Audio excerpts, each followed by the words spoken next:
What's going on, guys? Welcome back to Touchdowns to Home Runs. My name's Bernie, and today we got a very exciting video because we're doing a preview and prediction of this week's matchup between the number 3 Ohio State Buckeyes and the number 18 Penn State Nittany Lions. If you guys enjoyed today's video, make sure to leave a thumbs up, comment your thoughts on the game down in the comment section below, and subscribe to Touchdowns to Home Runs for more previews just like these, and enjoy the video.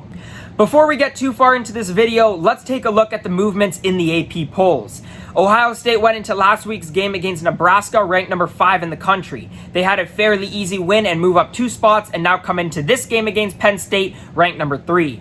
Penn State went into last week's game against Indiana ranked number 8 in the country. They had a pretty disappointing upset loss. They now fall 10 spots in the rankings and now are number 18 as they play Ohio State. This week's matchup will be the 35th all-time meeting between Ohio State and Penn State. Ohio State leads the all-time series with a record of 20-14, including 7 of the last 9 games. Recent games between Penn State and Ohio State have actually been really good. 3 of the past 5 games have only been decided by 1 possession. In fact, 2 of those games have actually only been decided by 1 point. Now, Ohio State has won both of those 1-point games, but Penn State was actually up 10-plus points in each of those 2 games into the 4th quarter. The game this week will be in prime time and on College Game Day. By being on College Game Day this week, Ohio State now ties Alabama for the all-time record for appearances on College Game Day with a total of 48. While being on College Game Day, Ohio State has a record of 33-14. Let's first take a look at Ohio State, who comes into this game as the number 3 team in the country after their 52-17 win last week over Nebraska.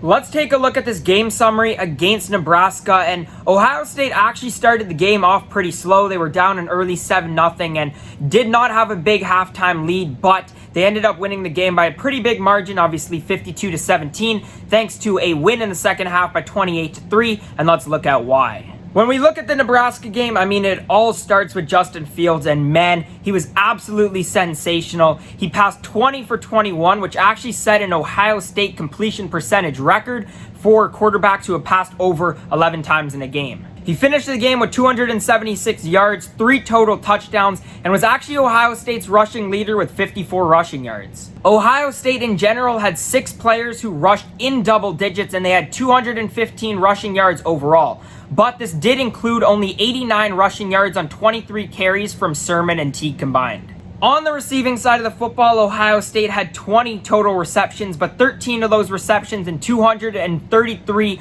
of the receiving yards came from Wilson and Olave. On to the defensive side of the football now. Ohio State's defense was pretty solid in the game against Nebraska. I actually thought that Nebraska's line played fairly well, but they were no match for the talent that Ohio State has on that line.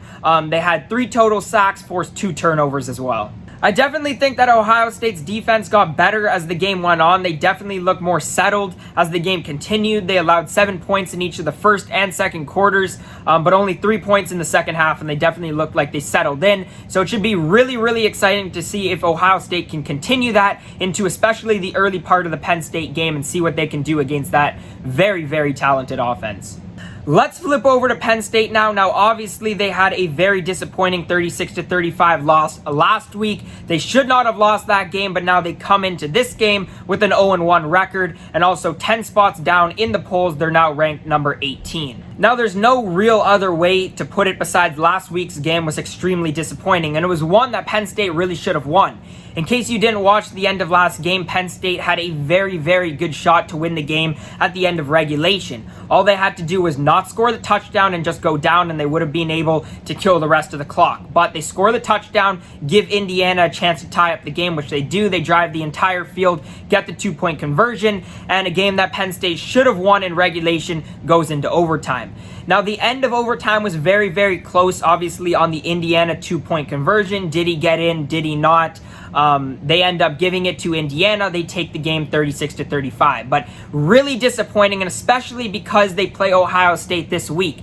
And that loss potentially takes some of the steam out of this week's game against Ohio State, but I still think it should be very exciting, and I still do have high expectations for Penn State. Let's do a quick game summary of Penn State's game last week against Indiana, and we're going to start with Sean Clifford, who actually had a fairly decent game last week. He passed 24 for 35. He had 238 yards, 4 total touchdowns, but he did throw 2 interceptions. Sean Clifford was also Penn State's leading rusher with 17 carries and 119 of the team's 250 rushing yards. And this is actually a very, very favorable matchup for Sean Clifford. Ohio State allowed 77 rushing yards and a touchdown against Martinez last week, so we'll see if Sean Clifford can do a lot of that same stuff this week.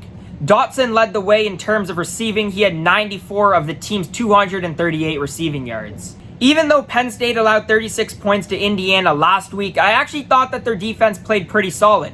They held Indiana to only 4 for 12 on third down. They held Indiana to only 211 total yards of offense and also forced 2 turnovers. Overall, I don't think there's another way to put it besides this game was extremely disappointing. When you look at some of the stats, this was a very winnable game for Penn State, and I think in a lot of aspects, they actually outplayed Indiana as well. If you take out the second quarter in quarters 1, 3, and 4, Penn State only allowed 11 total points.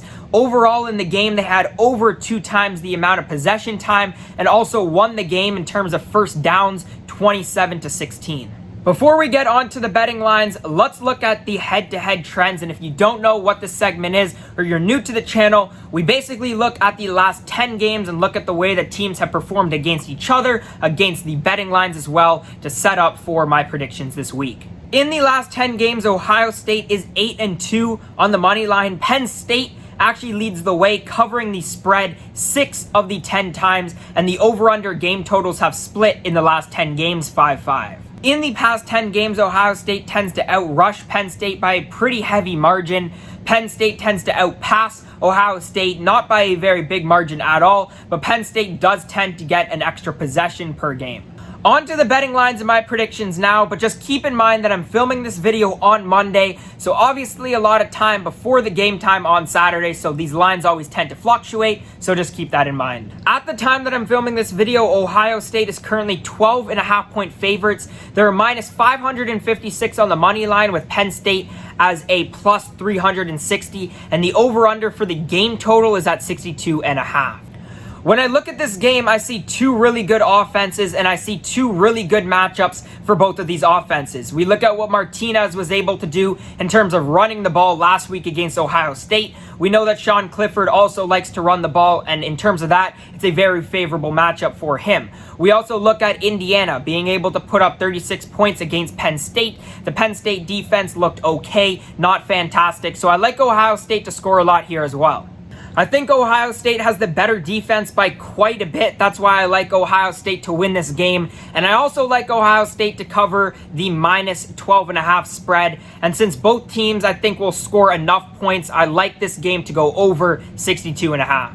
If you made it to this point in the video, thank you. Let me know your thoughts and predictions down in the comment section below. If you liked today's video, make sure to leave a thumbs up and subscribe to Touchdowns to Home Runs for more previews just like these. We tend to do previews for college football and the NFL on the weekdays, and then on the weekends we do post-game shows for both college football and the NFL. So if that's something that interests you, definitely make sure to stick around. Anyways, guys, thank you so much for watching, and I'll see you guys next time.